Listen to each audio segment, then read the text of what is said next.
3 বছর 2 মাস পর হঠাৎ প্রাক্তনের ফোন কল। আমি কনফারেন্সটা হোল্ড করে বাইরে এসে ফোনটা রিসিভ করি। মনের ভেতর চাপা একটা রাগ আর এক গাদা অভিমান ফিনকি দিয়ে বেরিয়ে আসতে চাইছে। কেন ফোন দিছেন? কেমন আছো? প্রচণ্ড ভালো থাকা বুঝেন? আমি প্রচণ্ড ভালো আছি। ও তো তো কি, তাড়াতাড়ি বলেন। আমি অফিসের কাজে ব্যস্ত আছি। ও সরি, তোমার কাছে ডিস্টার্ব করলাম, রাখছি। ফোন দেওয়ার কারণটা বললে খুশি হতাম। এমনি, তেমন কিছু না। ও আচ্ছা। ফ্রি হয়ে কল দিতে পারবা? কিছু জরুরি কথা ছিল। ব্রেকআপের 3 বছরেরও বেশি সময় পর আমার সাথে মিথিলা কি জরুরি কথা থাকতে পারে সেটা মাথায় আসতেছিল না। ভাবনাটা বাদ দিতে চাইলাম। কনফারেন্স রুমে ঢুকে সবাইকে সরি বলে মিটিং শুরু করলাম আবার। কিন্তু কেন জানি 3 বছরেরও বেশি সময় পরে আজকে মিথিলার কথা আমাকে ভাবাচ্ছে খুব। মিটিংয়ে কনসেন্ট্রেট করতে পারছি না। কোনোভাবে মিটিং শেষ করে আমার চেম্বারে গিয়ে মিথিলার নাম্বারে ডায়াল করলাম। ওয়েটিংয়ে আছে। এক সময় ফোন ওয়েটিংয়ে থাকা নিয়ে অনেক ঝগড়া হতো আমাদের মাঝে, কিন্তু আজকে ব্যাপারটা আমার কাছে স্বাভাবিকই মনে হচ্ছে। মিনিট 5 পর ও নিজেই কল দিল। ফ্রি আছো? হ্যাঁ বলেন। আপনি করে বলছো যে? আমি অপরিচিত মানুষকে আপনি করেই বলি, সমস্যা?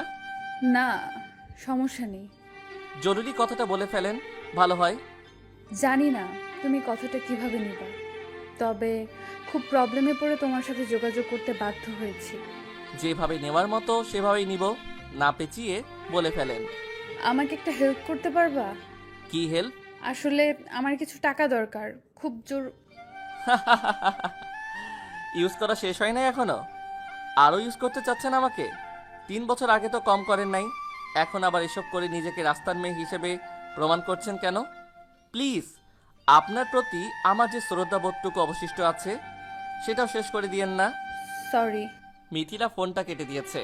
আমি এপাশ থেকে বুঝতে পারলাম ও কান্না করছে। এইভাবে কথা বলা আমার উচিত হয়নি একদম। রাস্তার মেয়ে বলাটা আরও বেশি বাড়াবাড়ি হয়ে গেছে। ওর প্রতি এতদিন একটু একটু করে যে রাগ জমেছে সেটা দমিয়ে রাখতে চাইলেও পারিনি আমি। আজ থেকে 3 বছর 2 মাস আগে আমাদের 3 বছরের সম্পর্ক মুহূর্তেই শেষ হয়ে যায়। তখন আমি সদ্য অনার্স কমপ্লিট করে বেকার জীবনযাপন করছি। মিথিলার প্রভাব আমার জীবনে বেকারত্বের কষ্টটা বুঝতে দেয়নি। সারাদিনের কষ্টটা রাতে ওর সাথে কথা বললে নিমিষেই চলে যেত। আমার সবকিছু, সকল চিন্তাভাবনা তখন মিথিলাকে ঘিরেই ছিল। খুব ভালোবাসতাম ওকে, হয়তো মিথিলাও আমাকে ভালোবাসতো। কতটুকু ঠিক জানি না সেটা, কারণ বেকারত্বের কথা টেনে রিলেশনে ইতি টানা মেয়ের ভালোবাসার গভীরতা কতটুকু সেটা আমার জানা নেই। মিথিলা চলে যাওয়ার বছরখানেক পর আমি একটা প্রোডাকশন হাউসে জয়েন করি। আমার এত ভালো চাকরিটা তখন থাকলে হয়তো আজ আমার জীবনে ভালোবাসা থাকতো। কিন্তু কিছু কিছু ভালোবাসা খারাপ সময় পড়লে ভালো সময় আসার অপেক্ষা করে না। আমারটাও হয়তো সেরকমই ছিল। এখন আমি এই প্রোডাকশন হাউসের অ্যাসিস্ট্যান্ট ডিরেক্টর হিসেবে আছি। বিলাসবহুল জীবনযাপনের সব কিছুই এখন আমার হাতের নাগালে। শুনেছি আমার সাথে ব্রেকআপের পর অন্য একটা ছেলের সাথে মিথিলার রিলেশন হয়েছিল।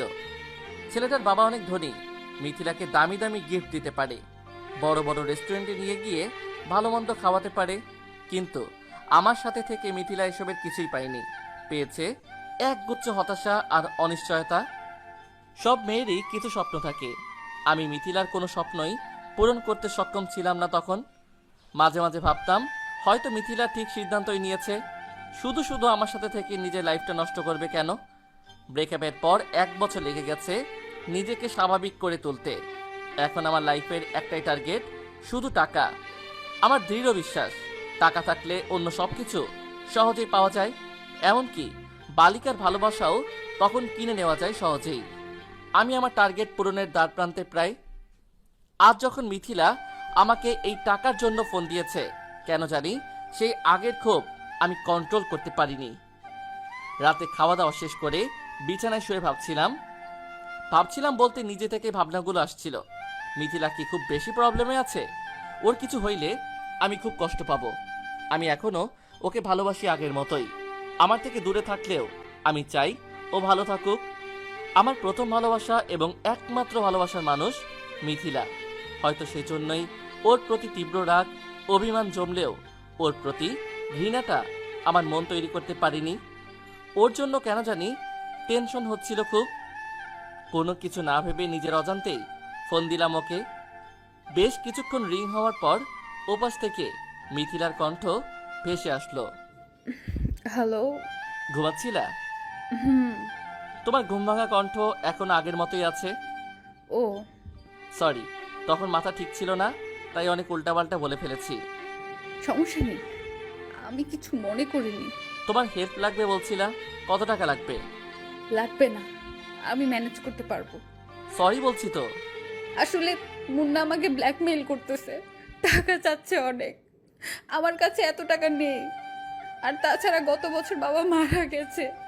বাবা মারা যাওয়ার পর জব খুঁজছি অনেক, কিন্তু এখনো হয়নি। তাই এত টাকা কোথা থেকে পাবো বুঝতে না পেরে তোমার কাছে ফোন দিয়েছিলাম। মুন্নাকে? আমার বয়ফ্রেন্ড। ও আমার কিছু ভিডিও রেকর্ড করে এখন ব্ল্যাকমেইল করতেছে। বুঝতেছি না কি করব আমি। সরি, বুঝতে না পেরে তোমার সাথে তখন খারাপভাবে কথা বলছি অনেক। কত টাকা যাচ্ছে? 2 লাখ টাকা। টেনশন করো না, আমি কালকে টাকা পাঠিয়ে দিব। আর তুমি চাইলে আমার অফিসে জয়েন করতে পারো, আমি জবের ব্যবস্থা করে দিব। টাকা লাগবে না, আমার কিছুই লাগবে না। তুমি এখনো রেগে আছো? না না, আমি রেগে নেই। আসলে তোমার সাথে আমি নিজের স্বার্থের জন্য ব্রেকআপ করেছি। অনেক কষ্ট দিছি তোমারে। তারপরও তোমার কাছে হেল্প চাওয়াটা আমার ঠিক হয়নি। পারলে মাফ করে দিও। এইভাবে কেন কথা বলছো? ঘুম পাচ্ছে খুব, ঘুমাবো। আচ্ছা, শুভরাত্রি। ফোনটা রেখে দেওয়ার পর তীব্র এক খারাপ লাগা আমাকে চেপে ধরে। মিথিলার সাথে ওরকম বিহেভ করা একদমই ঠিক হয়নি আমার। অনেকক্ষণ ধরে ঘুমানোর চেষ্টা করছি, ঘুম আসছে না। মাথায় পুরনো নতুন চিন্তারা এসে ভিড় জমাচ্ছে। সেই সব চিন্তা আর ঘুম ঘুম ভাব মিলে অন্যরকম একটা অনুভূতি সৃষ্টি করছে। মাতাল মাতাল লাগছে খুব। জানালার ধারে গিয়ে সিগারেটটা জ্বালালাম একটা। গভীর রাত, বাইরে মাঝে মাঝে দু একজন নিশাচর হেঁটে চলে যাচ্ছে। সকালবেলা কলিং বেলের শব্দে আমার ঘুম ভাঙে। দরজা খুলে দেখলাম গোটা কয়েক পুলিশ আমার দরজার সামনে দাঁড়িয়ে। আমি তাদের সামনে যেতেই একজন বলল, আপনি মিস্টার সাজ্জাদ? হ্যাঁ, কি হয়েছে? আপনাকে আমার সাথে থানায় যেতে হবে। কি হয়েছে বুঝিয়ে বলবেন প্লিজ? গতকাল রাতে মিথিলা নামের একটা মেয়ে মারা গেছে। প্রধান সন্দেহভাজন হিসেবে আপনার নাম আসছে, তাই আপনাকে জিজ্ঞাসাবাদের জন্য থানায় যেতে হবে। আমাকে থানায় নেওয়ার বেশ কয়েক ঘন্টা পর মিথিলার পোস্টমর্টেম রিপোর্ট আসে। রিপোর্ট হাতে পেয়ে থানার ওসি আমার দিকে কয়েকবার আর চোখে তাকায়। মাঝে মাঝে তার চোখে চোখ পড়ে যাচ্ছিল। সঙ্গে সঙ্গে আমি চোখটা সরিয়ে নেই। একটু পর আমার দিকে এগিয়ে এসে জিজ্ঞেস করলেন, মিথিলার সাথে আপনার কি সম্পর্ক? সম্পর্ক নেই, 3 বছর আগে সম্পর্ক ছিল। গতকাল রাতে আপনাকে ফোন দিয়েছিল কেন? এমনি খোঁজ খবর নেওয়ার জন্য হয়তো, ঠিক জানি না। পোস্টমর্টেম রিপোর্টে কি আসছে বলবেন প্লিজ? সুসাইড। আমি কিছুক্ষণ এক দৃষ্টিতে পাশের দেওয়ালের দিকে তাকিয়ে রইলাম। আমি গতকাল মিথিলাকে মেন্টালি টর্চার করেছি, অনেক বাজেভাবে কথা বলেছি। শারীরিক টর্চারের থেকে মেন্টাল টর্চার সহ্য করার ক্ষমতা মানুষের কম থাকে। সেই হিসেবে মিথিলার মৃত্যুর জন্য আমিই দায়ী।